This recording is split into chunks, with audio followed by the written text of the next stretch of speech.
Despite all the trends and fads in dining, the highlight of many a gentleman's dinner is still a good old-fashioned steak. And just like fine wine, appreciating a quality steak takes a lot of training, study time, and of course, a bank account to pay for it.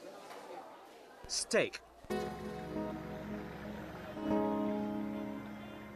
There's something about a big, fat slab of meat that makes us go crazy. Maybe it's hardwired in our genes. Yep, blame the obsession on our hunter-gatherer ancestors, because only a die-hard vegan can avoid the pleasure of a good slice of beef. The just opened Myron's in Greenbelt 5 is exactly the place to reconnect with your inner carnivore. It's a second Myron's outlet of Mon and Monique Eugenio in the city, and as usual, it's their steaks. The prime rib, to be exact, that's worth braving Makati's urban jungle for.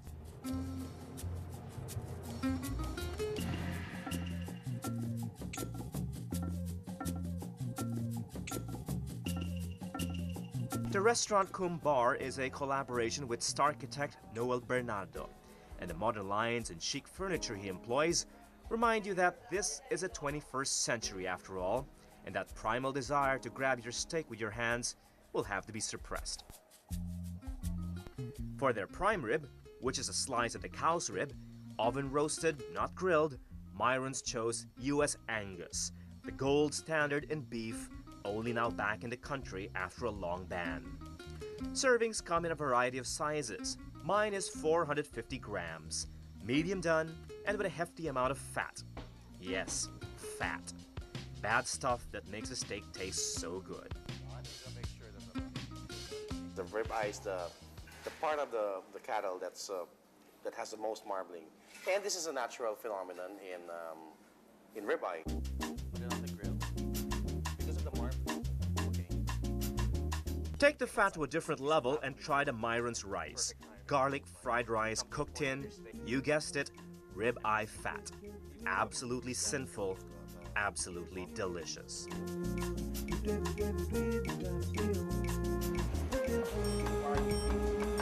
For superior marbling though, connoisseurs point to Wagyu beef, a breed of cow whose origin can be traced back to the legendary Kobe beef of Japan. Wagyu's unique web of fat is the reason why good Wagyu is melt-in-your-mouth tender and buttery. For this, our hunt takes us to 22 Prime, Discovery Suite's new steak place in Ortigas.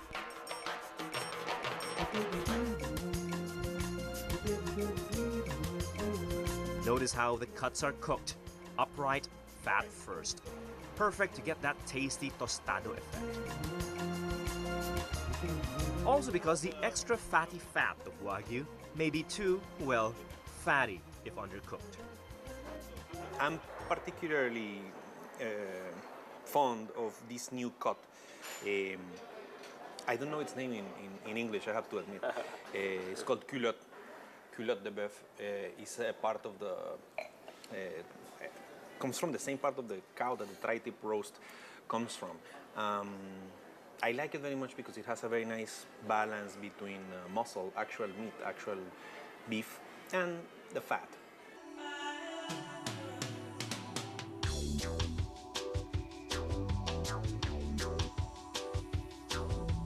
Global foodies in the know may recognize this steak as very similar to the one served at the legendary restaurant French Laundry in Napa Valley. The cut is similar, and so is a source of beef, the elite Snake River Farms of the United States.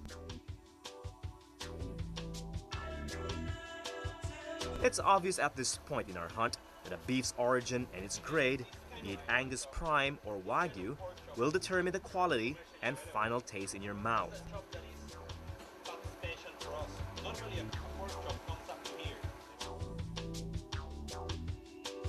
Word of mouth took us to Elbert's Steakroom in Salcedo Village in Makati, a well-kept secret among Manila's carnivore elite.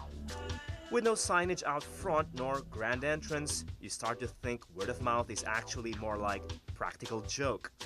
But once in, you immediately get the feeling you're in good steak worshipping company.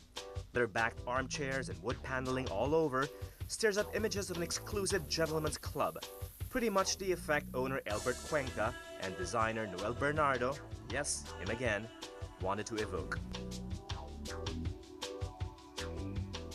Everything, the interiors, the gentleman club kind of feel, the secretive location, the no signage, the dingy stairwell, all of that is secondary to the product. And the main product is really the meat. And we have fantastic meat. We caught the beef as it was resting. Yes, that's what they call it in steak speak, resting. Sitting and adjusting to room temperature after being stored in a chiller at 0 degrees. Another ingredient in making a great steak is, well, the ingredients. In Elbert's case, grapeseed oil, ground black pepper, and a liberal dash of Sicilian sea salt just before grilling. Elbert's ribeye and New York strip loin are all proudly USDA prime, a grade given to just about less than 2% of all beef slaughtered in the US. To keep the quality prime from slaughterhouse to your dining plate, a delicate process of wet aging and blast freezing by meat packers in Wisconsin is employed before it reaches here. Actually, my supplier cuts the meat. We defrost it when we're ready to serve it. We have a very long thaw-out process, about anywhere from 24 to 48 hours. Like other steakhouses, ribeye is a bestseller. But I wanted to taste beef without the fat marbled in. My choice? The New York strip loin, 270 grams in all. Medium rare, so juices are intact, and with enough fat on its side to keep things devilishly decadent. Ah, the joys of a good slice of meat. Our ancestors may have been right all along. After the break, we'll take you to an old favorite among Filipino foodies, now in a new and modern home, plus 2 of the newest and trendiest dining spots in the city. Filipinos all over the world love to cook and eat during the Christmas season. But what